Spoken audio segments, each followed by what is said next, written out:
Hi, this is Patti Negri. Welcome to the Witching Hour. This week we have another wonderful guest, another LA local girl like me, witch and occultist Ashley Ryan. But before we get to Ashley, where is Patti? My broom is in overdrive right now, I have to tell you. But if you are listening to this when we first drop the week of October 25th, what? October 25th? What? It's Halloween. What? It's Samhain. Yes, count down the days. It is our time of the year, you guys. Magic is everywhere. You might be getting some extra knocks on your doors, under the bed, and spirits going by because the veil is thin. So have fun, whatever you practice, whatever you participate, whether it's trick-or-treating with your kids, you're doing seances, you're doing Samhain, you're doing Dia de los Muertos. Just have fun, because the spirits are with you, no matter what you think.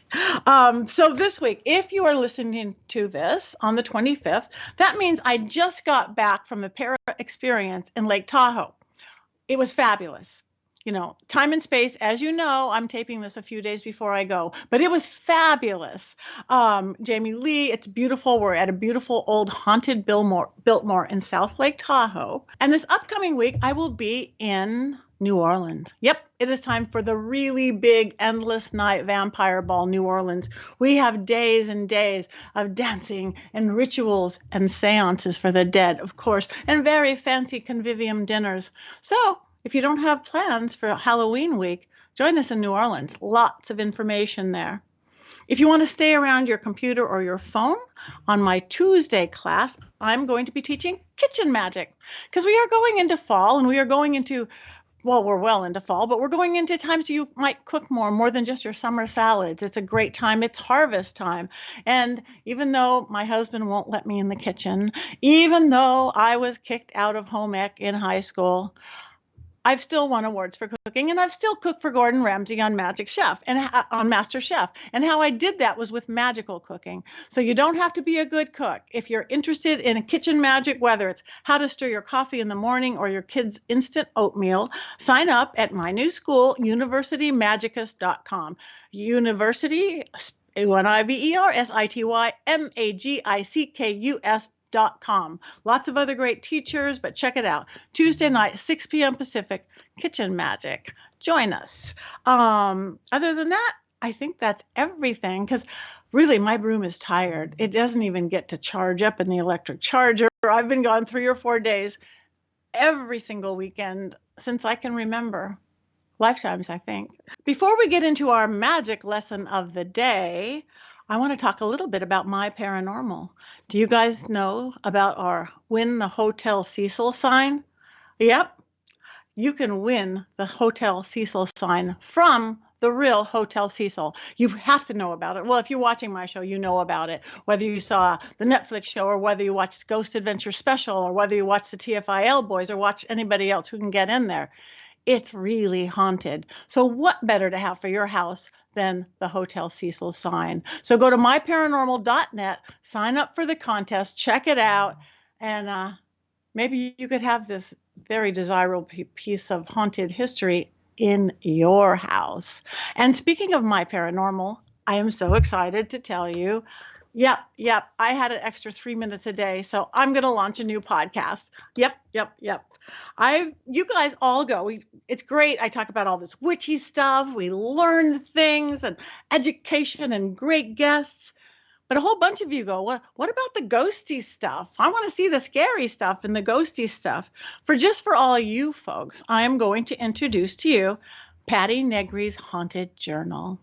Yep. You will find it on My Paranormal as my home base, of course, myparanormal.net, and then you can find it everywhere that you listen to podcasts. But I'm so excited. I'm going to be telling you what really happened stories of ghost hunts and television and non-television and everything in between on my haunted journeys around the world. So stay tuned for Patti Negri's Haunted Journal. Bum, bum, bum. Do I get some music here? No. Okay.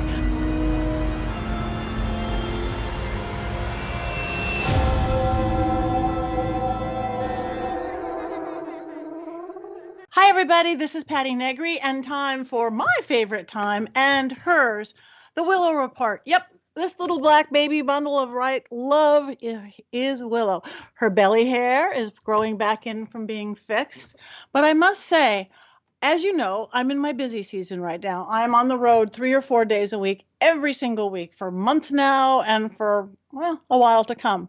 So my husband is taking care of her all by herself. And he's just not as good or disciplined as a parent as I am, which is a scary thought in itself. But it's gotten a little scary around here. Want to see my favorite Uggs? They didn't used to be open toe shoes. They really weren't open toe shoes. The wall is chewed, everything is chewed. She's the funniest little girl, but she still brings us so much joy. As soon as we get through Halloween and all the magic therein, I'm definitely going to have to get a professional trainer. So if you know of a great professional trainer in the Los Angeles area, please let me know. She flunked out of Petco puppy school, as you all know, and it was a grand teacher, and there's only 2 dogs in the class, and the other one was much younger, so should not have done as good as she did. But no, she's a puppy school failure, so I need to get a private trainer because she really needs to know the basics, like come and stay and no, and don't eat all my shoes, please. But that's it for the Willow Report. I can't even hold her because she has just crashed out on the floor below me. But you need a dog too. If you're thinking you need a dog and you're thinking about a dog or a cat, maybe you need a cat. The rescue of the week is the Animal Compassion Team. It's in actually Fresno, which is Central California, but they get and give dogs and cats from everywhere. It's I must say, and I'm proud to say, that it is run by my stepdaughter, my husband's daughter. She was it's weird to say stepdaughter because she was an adult when we met, but my stepdaughter, Tracy Crutchfield.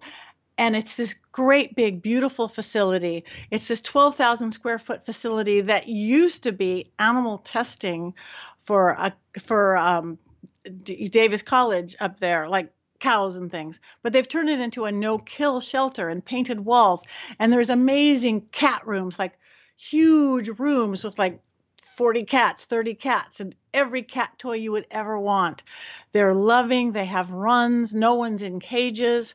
They get dogs from other places, and they send dogs to places that we want. I'm making up the exact areas, but like Oregon wants big dogs, saying they'll ship some big dogs, and someplace doesn't want little cats, and they ship them here.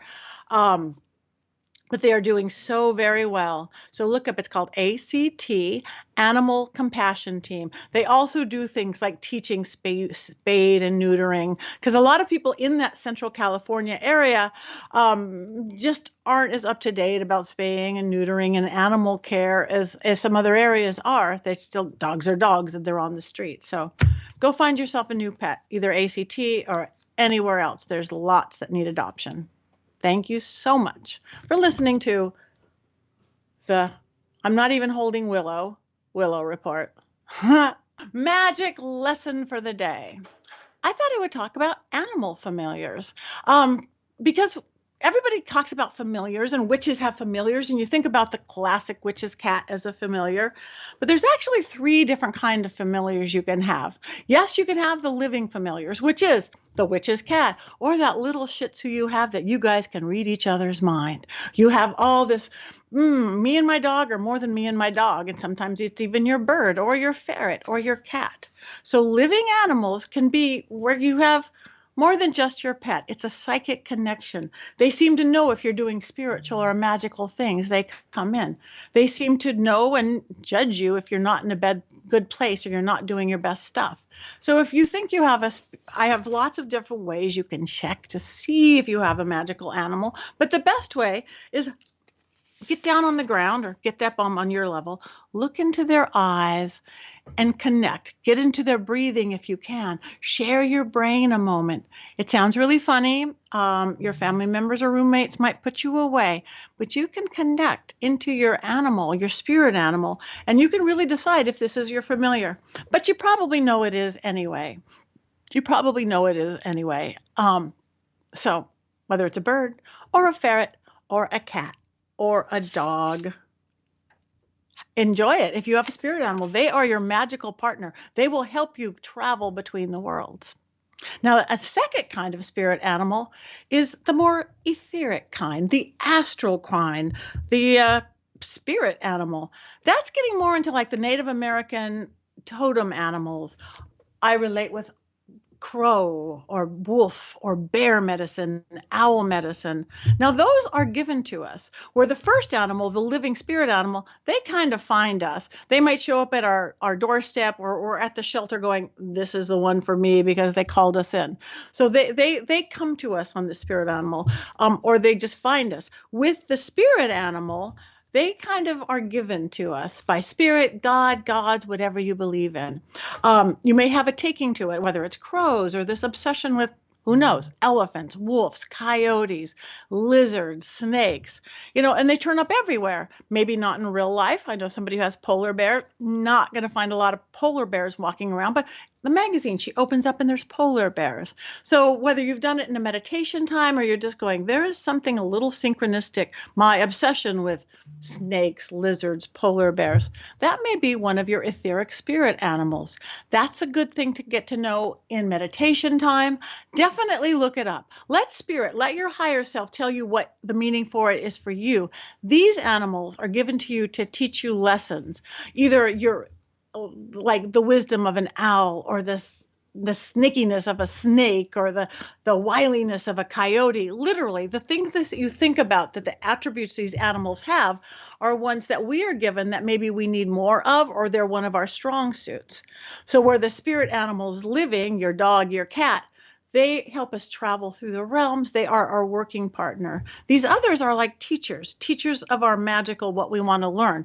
Those can change in time too. I did a meditation last night in my animal familiars class that we built the totem, and whether you have bear or owl, and see what order they're in. It's really interesting to see, and it starts telling stories of, these are my lessons and I understand why, and I understand when I was a little kid, why this and why that. So that is the second kind of spirit animal. And the third kind of spirit familiar is the created kind, the self-created kind. And for those of you who know me very well, you know about dragons. So a dragon is a created spirit animal. We literally created ourselves. We create spirits all the time. Spirit of success, spirit of failure, spirit of I can't do it, spirit of I'm tired, spirit of magic, rub the Buddha's belly, the lucky cat in the Chinese store. Well, a dragon is a created, real, living spirit. You are creating a fetish, which is a real living entity out of an inanimate object. It's a golem in Hebrew, it's an egregore, it's a servitor, it's a tulpa, lots of names. So those are animals. Those are your animal created. In traditional British witchcraft, they don't put their familiars in their cats because they're going, cats kind of hate this sometimes. It's like, no, I don't want to sit and do magic. I'm a cat. Even though some do. They literally get a skull and they put their familiar into a bone. That's created within it. But if you're working with animal and create an animal, know that is one of your animal familiars. So you might have all three. They might be the same for life. They might be ever changing. So your spirit animals can be the real, living, usually house pet type. The totem animals, the spirit animals, as in eagle, lizard, alligator. I've heard some really wild ones, or your self-created spirit animals. So go find yourself some. I don't know. They're going to find you. And today I've got somebody really special for you that I just got to know a little bit, and I can't wait to get to more. She's a local LA girl like myself. So let me tell you a little bit about Ashley Ryan. Ashley is a writer, producer, and initiated priestess. She has been practicing magic for over half her life. Ashley has earned a BA in philosophy and theology, and which propelled her deeper into her magical world, where she was a professional ghost hunter for 2 years. Ashley teaches witchcraft at the occult online as Pythian Princess and Pythian Mystery School to help those find and responsibly walk their spiritual path. Thank you, Ashley, for coming on. Thank you for having me. And I apologize, but it's Pythian, like the priestess.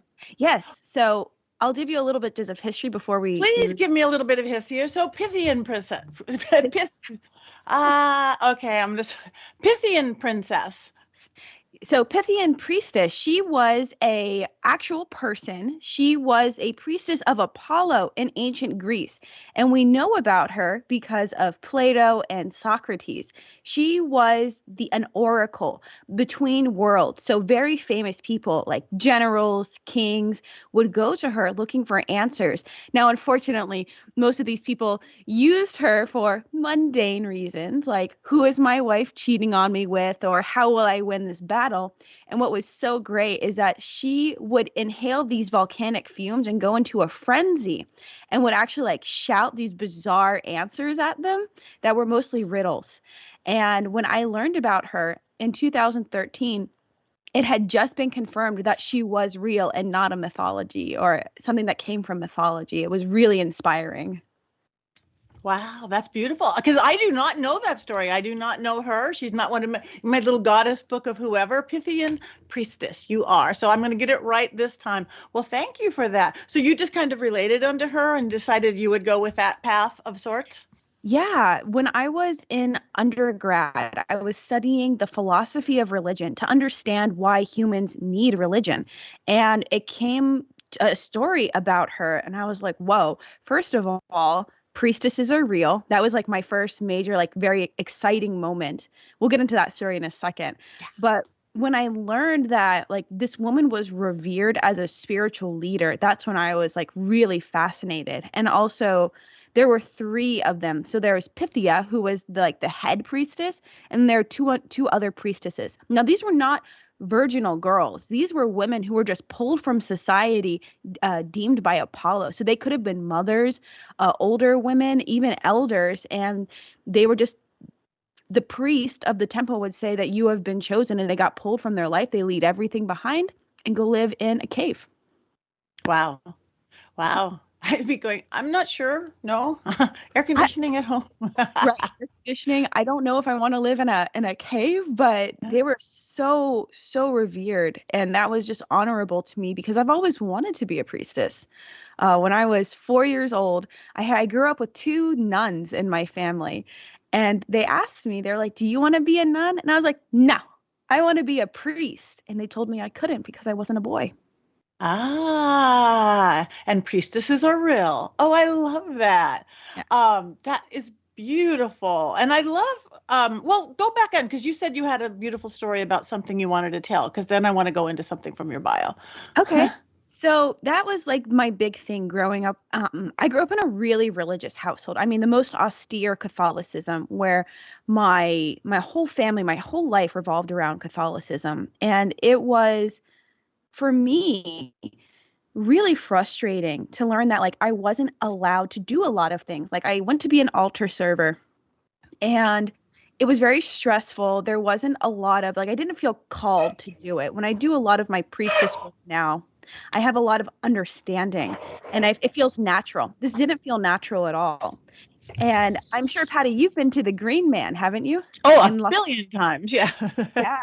So when I actually did one of their vision quests, which is like a group astral projection together, and that's when I had my mini initiation with Anubis, and I was able to connect with that entity. And for those of you who don't know, Anubis is the gatekeeper between worlds and Egyptian mythology. And I completed my test as a priestess by helping guide a soul to the other side who had died unexpectedly and very quickly. And I was blessed with an Ankh. And an Ankh is many things, but most of all, a key between worlds. That is beautiful. Yes, I've had some amazing vision quests with Griffin and everybody at Green Man. So, LA folks, if you're looking for a really beautiful occult store, Green Man is one of the best, definitely. So, thank you for that. One thing I really like, I love that you have a school because I teach too. I'm a teacher, and that's just so important to me. But that you write in your bio, you put the word responsibly walk your walk, because I think that's what stands us different, following the craft, following the path that we do. We have to take responsibility for ourselves versus somebody's going to forgive you for doing this, or seven Hail Marys or something. Yeah, I completely agree. Being a witch means you have power, and having power to manipulate energies, it requires a lot of responsibility. And I don't teach baneful magic. I don't teach curses or hexes not because I believe in the rule of three, but because that's not what this power should be used for. This power is used to help and to heal and to bring people into the other side, into spirituality. And I think that, one of Donald Michael Craig, who's one of my favorite occultists, Yes. he wrote in his Theorems of Magic that every action has a magical reaction. So even if you don't believe in the law of three, whatever energy you put out there, it's going to come back to you. So we have to be responsible with what we're putting into the world. I agree. And I've never even had a reason to have to do any hexing or cursing because you have to live in that world. With positive magic, I'm exactly the same. I have no reason to ever do it. I wouldn't do it. It is about live and love, you guys. And I've still been able to get and create miraculous things, all working with positive magic. So I love that that's what you do and that's what you teach, because that's what we need more of in this kind of crazy world we have right now. Yeah, I agree. And I think it's really easy to be hurt because hurt people hurt other people. And it's so important to learn to heal yourself. And that's most important is when you heal yourself, you will then be able to heal others. And that's what our world needs is a big Band-Aid. Big Band-Aid, big, because, we've all been sent to our room to figure it all out because I think we were all asleep at the wheel. Not all of us, obviously, but as a general whole people. So what are some things that people can do if they're listening? Again, people who listen to my show, and then we're going to have to talk about your show as well. There are obviously people seeking or searching or on the path or on a spiritual path of some sort. What are some of your tips and ideas, because I like tips and ideas, for living in this world and keeping that balance and taking your responsibility to create what you want in your life? So I think the most important thing is that understanding how magic works, because it's kind of like if you're playing with electricity and you don't know how it works, you might start a fire and then that fire can grow out of control. So in magic, you work with the four elements: fire, air, earth, and water. We know this all the way back in ancient Greece when Aristotle talked about it. And we learned that we are made up of those elements. And then one more, which is spirit, which is why humans have sentience and the ability to know good from evil. So one thing that I do every day that I think is very easy for anyone of any level is doing a cleansing meditation. And I like doing it in the shower because I love hot showers. So when you are standing in the shower, imagining those rays of water as rays of light. I like to do a bright white light. Some people like blue, some people like yellow. And then imagining all of the dirt, astral dirt, physical dirt coming off of your body and swirling down the drain. And that's the most important part. You got to send it away from you. And a lot of people go, Pythian, well, what is that? That's just my imagination. But imagination is what makes us very special, because imagination is will. Hold on. I have this quote memorized. All right. Visualization is imagination under will. Ooh, that's good. That is good. And yes, that is one of the things I practically preach too. We need imagination. We lost it when they take it out of kids. They make everything so logic based that this 1 + 1 = 2, all left brain stuff. And let kids have their imaginary friends, because not all of them are imaginary, number one. And number two, I work with the Hollywood Arts Council right here in town, since we're all Hollywood girls. And we put art into schools because the school districts, they had no money for art. So they took art out of schools. Their math skills went down. Their reading scores went down. Everything went down because they took away art and their imagination. So we bring back that mystery, that mysticism, the magic to the world. So that is beautiful. Good quote. So, and I love that because water, it is the water element, is emotions, and you're cleansing. So I do a lot with water myself. Yeah, water is one of my favorite elements. I love working with water and I love working with earth, both of the passive passive elements. So if people want to find your school, what kind of things do you teach in your school? Is it like a continuing program where somebody gets to a space? Is there one-off classes or individual classes? So what's really great about Pythian Mystery School is that it's a self-paced magical school. You are not required to follow along with me at any point. You can go at your own pace. And I teach 2 levels. We have beginners or introductions, and then we have more advanced teachings. But I teach as much as I can, particularly, tarot's big for me. I love auras. Auras was one of the first things that I got into when I was studying mysticism, because that's a part of you and it's alive. I teach glamour magic, daily witch lessons, the moon cycles. And then when you get into the more advanced lessons, I teach about history of the occult and more about what people like to call shadow work. That's very popular right now. And of course, alchemy, which is one of the oldest traditions in the occult. Yes, yes. Oh, that is beautiful. Is most things online right now in the world of online world? Yeah, everything's online. So it's through patreon.com. You'll just look up Pythian Mystery School. And the great thing is it's month-to-month subscription. So if you get too busy and you can't focus on it, you can always come back. It's always an open door. Good. That is beautiful. So now we are in October. It is kind of our month. It is Samhain, Halloween for regular folks, Samhain for us. Do you have any special practices you do for this time of year, or noticing things, what's going on? So I have to be really careful during this as we go into the dark months of the year, because my house is a portal. There's a lot of stuff that comes in and out of here, and I have to protect it. Otherwise, they're not literally goblins and ghouls, but things will come take residence where they're not supposed to. So I have to do a lot of extra protection work. But during this time, I like to work with my deceased loved ones or my ancestors.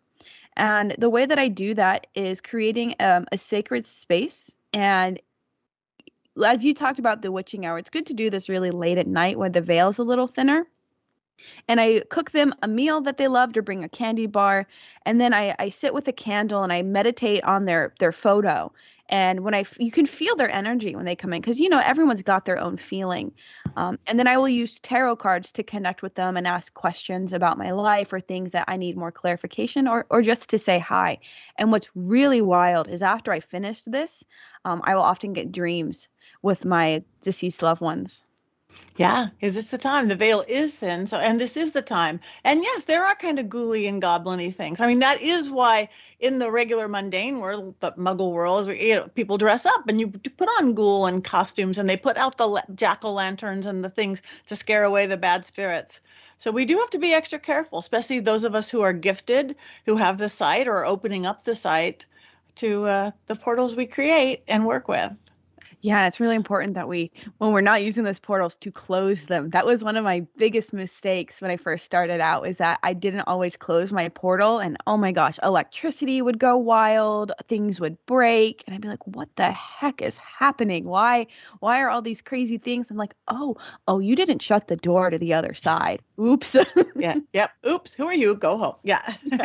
So I love it. Speaking of all the other side and stuff, and I'm very much in the paranormal and the ghosty world from all my years of work with on Ghost Adventures with Zach and the guys and all my stuff now. So you spent a couple years as a ghost hunter yourself. How does that tie? I love bringing magic and witchcraft and spirituality into paranormal stuff, because so many people I want to be a ghost hunter and paranormal. They don't have any kind of a background or belief system or understanding. So how was your stint as a ghost hunter? Oops. The kitty knocked over my vase of flowers. So, being a ghost hunter, I lived in St. Augustine, Florida, which is, according to, I think, USA Today, the 3rd most haunted city in the United States. And I went to college there at Flagler College, which was super haunted. And as a young occultist who didn't really have a lot of discipline over my abilities, I was seeing ghosts everywhere. And I was like, okay, how do I learn to manage this? And there was a job available to me at the time to be a ghost hunter and a ghost tour guide. And I worked for a company called Ghost and Gravestones. And that taught me protection right away, because I guess it's like trial by fire. And I was like, oh, this is going to help me. Oh, no. I just threw myself into the flames and had to figure it out the hard way. because what we would do is the whole city is haunted. The old city, the beach area, but in particular, something called the old jail. And the old jail was active until 1959. That's when the last hanging happened, which Wow. is, yeah, there was a guillotine there. I mean, it was just like totally horrid. And I would have to go in there late at night, 2 or 3 o'clock in the morning, with other, tour guides and ghost hunters. And the ghost world is spirituality. Whether or not people recognize that is like their prerogative. But whenever you're communicating with something on the other side, it's really important to protect yourself because not everything has your best intentions. Not at all. And I love that. Again, that's when people like you or me come into it. That's teaching them that, because I think a lot of people who do get involved and want to go see ghosts, they're looking for the mystery, like we were just talking about, the mysticism of life, and they're not sure about spirituality or religion or pagan or anything like that, but they want to see what's on the other side. So it's actually a path in that can lead people. But so many of them don't know what to do when they come across something that maybe doesn't have their best interest. They start to learn, and over the last 10 years, even almost all the shows learn you don't scream at the ghost, you talk to the ghost. They're learning along the way. But I'm really working with some of the guys. I work with some of the YouTube guys and really teaching them how to do it and do it correctly. And I'm actually teaching them to lift the veil. So what I say is like, Wow. yeah, carefully and respectfully. So it's like what my job, I say, I keep them safe while I throw them off the roof. Yeah. Yeah. Yeah. And that's so important is to do it respectfully. Like you're right. Don't yell. Like, yeah, you're going to get a reaction, but is it a good reaction? Yeah. Yeah. Yeah. That was one of the stories we had in there was a very ardent disbeliever who, and I was just kind of like, why are you here, dude? Like, why did you come here? But he was mocking one of the prisoners who was there. And then you heard this like, yeah, from him, and he got scratched. And it was a deep scratch on his thigh. And it's like, okay, well, now you've learned we don't mock spirits. Yeah. We don't. I mean, people don't want to be mocked. If you want somebody to talk to you, talk to them nicely. The only time I've ever, and I go because ghost hunting, I like to hang out where the ghosts are swinging from the chandeliers and having a good time and hanging out because they can. But that's not what TV wants you to go to the insane asylum, the prison, like you say, the serial killer's house. And anytime I've had bad experiences, it's just because I let my guard down or I let somebody get disrespectful. Really, that's when people bursting into flames, or I've been so hard thrown into a chair that I ripped. I didn't break my ribs. It sounded like breaking, but all the cartilage ripped off my ribs. I mean, it is serious world out there. So, and it is respect, and understanding what you're, doing. And if you're respectful, the spirits will be respectful to you as well. So, because of this 2-year stint as working as a ghost hunter, I got touched way too much. Hair got lifted, skirts got lifted. And I was like, okay, you know what? Like now I have trauma. And any of the spirits that I work with in my home, and I'm like, you know what? I love you. I respect you. Don't touch me. You want my attention? I want you to move something safely within my home. So now my trash can is haunted. I've got one of those swinging trash cans so whenever they want to talk to me and my trash can, and people have seen it, will just start swinging by itself. And I'm like, oh, I got to go talk to someone. I'll be right back. That is kind of brilliant, my friend. That is brilliant. Talk to the trash can. Talk to the can, talk to the hand. Don't talk to the hand. Oh, I love that.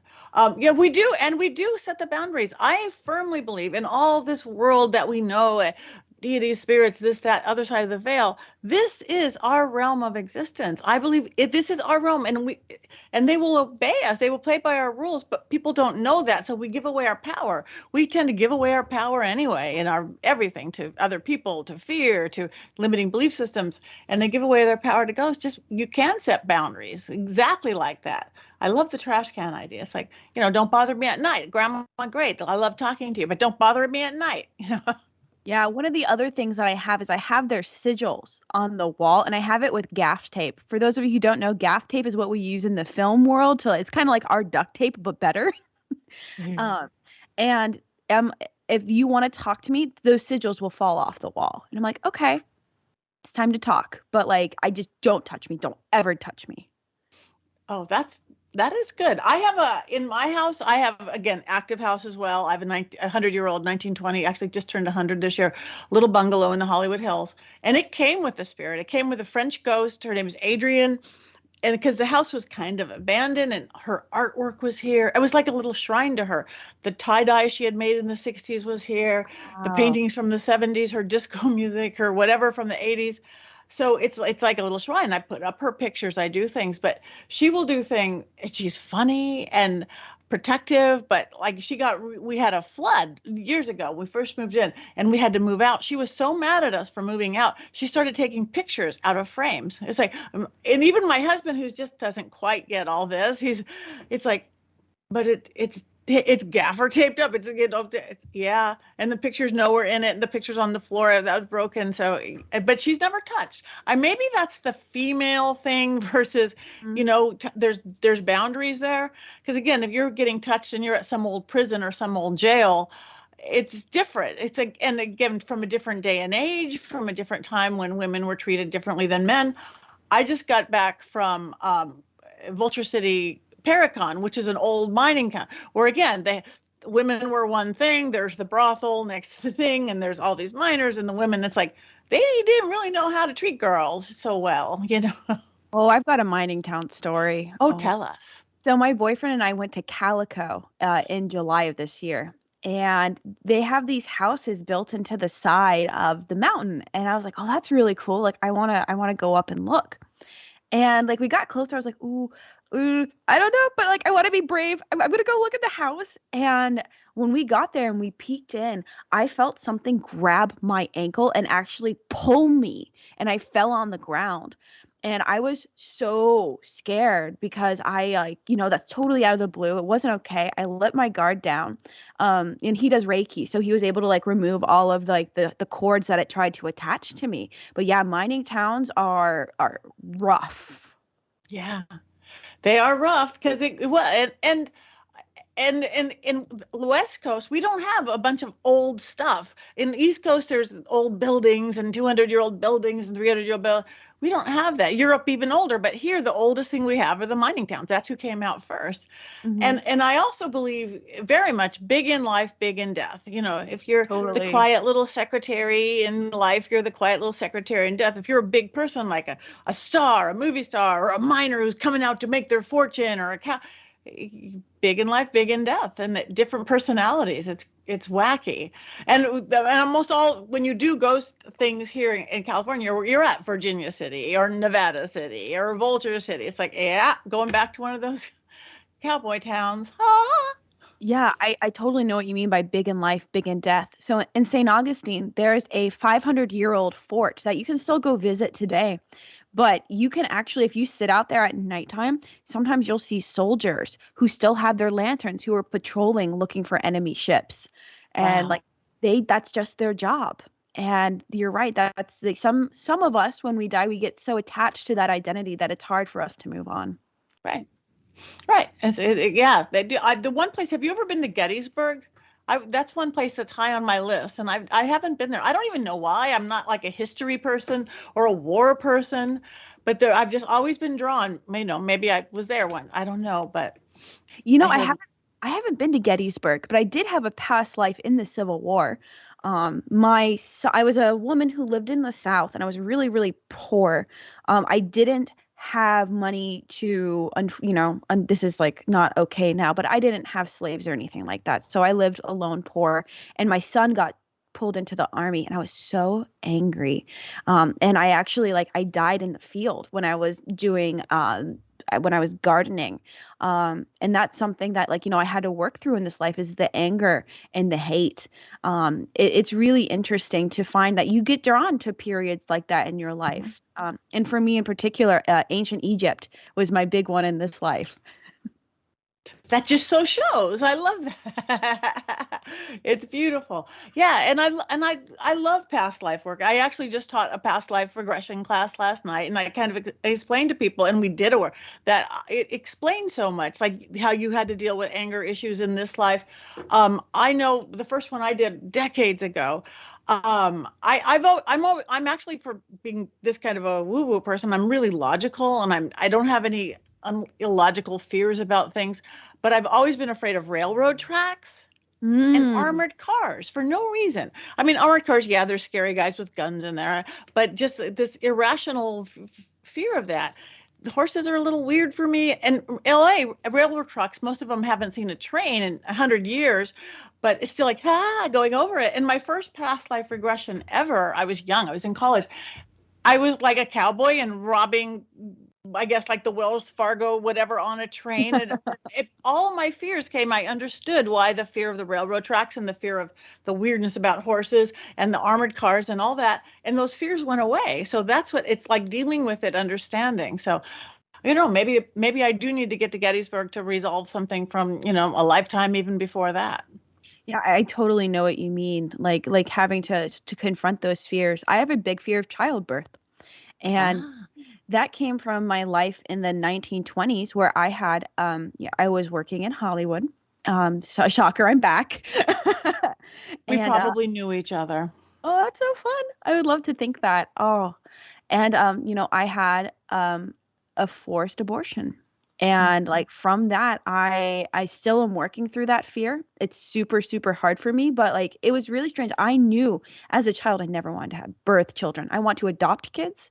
But when I did that past life regression, like it all came flooding back. And during those years, it wasn't safe. It was very back alley, very scary. And like that trauma still is here with me. Yeah.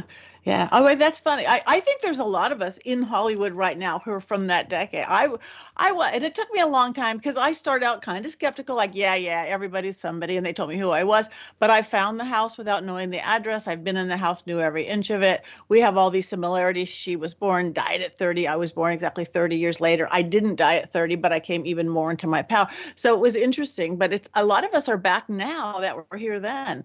Maybe because that was the birthing of Hollywood, what it is now, and now it's a whole other Maybe thing. we're gonna now we're bringing maybe we're gonna fix it. Yeah, that's it. We're gonna fix Hollywood. You and me, Ashley. Let's go. Yeah. I like that. Silent black films. Like it's so interesting. When I was doing, this gets not quite magical, but in the 1920s, women were the writers and the directors. Yes, I know. Next door to my house was Mary Pickford's, her dressing room, not her house, her big house, Pickfair. Her dressing room is next door to my house. She was a powerhouse. My God.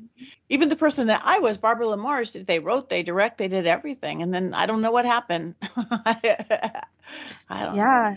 I think the World War II happened. I guess that's what happened. Yeah. I keep looking at your beautiful pink Ouija earrings. I'm a big Ouija girl. I've been using them safely since I was 7 or 8 years old. So what's your thought? I know Ouija brings up so much in people. What's your thought on Ouija boards? I think it's like T9 texting. It takes a long time. I like Ouija boards. I love the aesthetic. I love the so a lot of people say like, oh, Pythian, but Ouija boards weren't really around until 1890. I'm like, whoa. Okay, that's when they were popularized and commercialized. But spirit boards have been around for centuries. And you're right, Patti. There are safe ways to use them, and including a space of protection and making sure that you have your guides there to communicate. And it's a lot of fun. I think that there's nothing quite as amazing as being able to have that experience with people safely. But I personally think it takes too long. Maybe I'm just impatient. Yeah, no, it can very definitely take a long time, but it is fun. What I've been actually using over a Ouija board is chalkboard, a planchette that's got chalk in it. Mm-hmm. Because spelling seems to go out the door with death, or else people just don't know how to spell. It's like, is that phonetic? You can't figure it out what you're trying to do. Or a lot of people don't speak English. They just don't. Especially when you're talking to people. It's like, we just expect them to know. They don't. So I started using, a friend of mine Dan Coda, he just left LA for Niagara Falls. He invents all these great things. And he just put this piece of chalk into a planchette. Oh my heavens. They write in other languages, they draw, they Oh. make shapes, they make sigils, they make symbols. I've had from I've had a perfect Virgin Mary drawn with the ropes and the robes and the whole thing. I'm talking in the dark with, 3 or 4 people with their fingers onto this little planchette moving. I've had a perfect rat drawn. I mean, a perfect, like, was drawn, like, traced by an artist, a rat drawn when somebody was talking about the White House a year or two ago. It was a White House correspondent. But yeah, I'm loving and it's much faster than the Ouija, because I'm always in a hurry too, and I'm not real big on patience of things. Oh, that's so cool. What an amazing tool to use. It is. Because that's what, and I know when spirit boards, I know we both know histories of things, they were using pencils and things like that. So that's just a nice modern version of making it happen. And they don't have to find the R and find the I and find the hello and find the goodbye, stuff like that. Yeah, and I think it's really important to understand that, as technology evolves, so does magic. Like, it's not, that's why I think it's funny when people like poo-poo on things that maybe are a little bit newer, maybe only a couple centuries old. That doesn't make it any less legitimate. No. And again, going back to the ghost hunting world, this equipment they're inventing is amazing, because everything's energy. We know that we're energy, spirits are energy, conduit. Electricity is a great conduit for energy. And all these little ghost meters and SLS cameras. I mean, the first time I saw it, I think exactly the guys use the SLS camera, because I, for decades, have been going, oh yeah, the ghost is going like this and with his hands in front of his house. But they either believe me or think I'm crazy. Now there's some guy in another room. We have no contact with each other, showing a little green stick figure going exactly what I'm saying. It's like, yes, that's what I've been seeing. So I love that technology, modern stuff is catching up. And cell phones are, I always say my cell phone's haunted, because it is. It is. Yeah. Yeah. I know. Okay. So this is there's a specific entity in a different pantheon that I work with. And she comes in every now and then, especially when maybe I'm doing something kind of dumb, or like I'm not being my best self. And it will, like, for no reason whatsoever, her name shows up on my text. And it's like, I don't text this word. This is not in my like autocorrect. And I'm like, okay, I hear you. I respond. And the other thing about, cell phones, that these are also energy. Yeah, completely. I know. The little apps you could use work if you want that. But I got a call. This was several months ago now. But on my little cell phone, it said, call from David Coleman, my husband's best friend, his bandmate, who's been dead 5 years. And I'm like, oh, okay, answer it. There wasn't anybody there. And it was like a blank thing. It wasn't. And I'm like, well, maybe it could be a still phone number from his wife or something like that. Dialed it right up. It was a disconnected number, but he just felt like checking in. Oh my God. It was great. That's Yeah, so cool. that was. So I've been working on this idea for a while, and I've been kind of scared to share it because maybe it's dumb, but I want to share it with you and see what you think. Please do. This is a safe and sacred place. Nothing's too dumb. So emojis are our first universal language that we've ever had. And so I just got goosebumps. Yeah. And I think emoji magic is a real thing, because we can create symbols, because our unconscious mind only works in symbols. It doesn't work in language. So when you are texting something, or if you want to send out like a mini spell, I use emojis. I put the little sparklies, and then I put like my intention. I always write it in present tense, like I am healthy.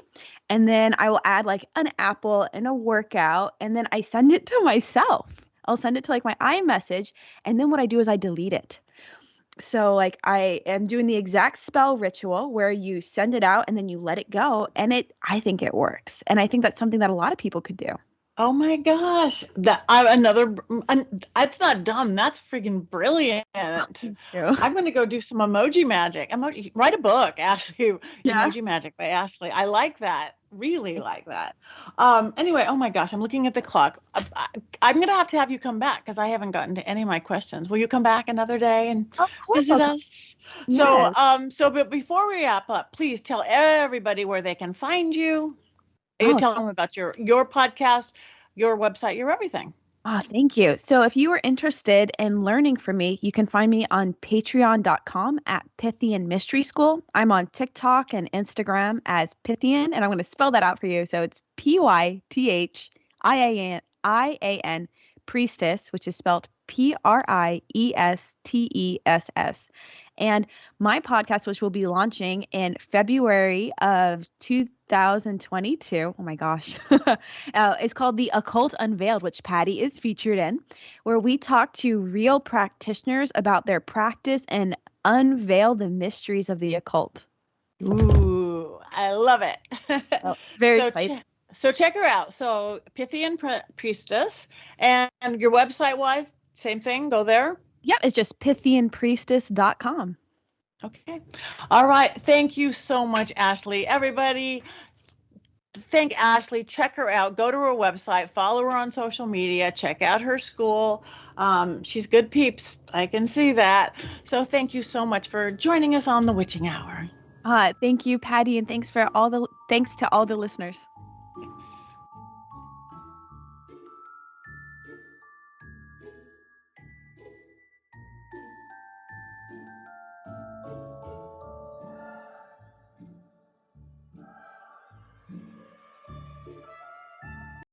My Paranormal Network.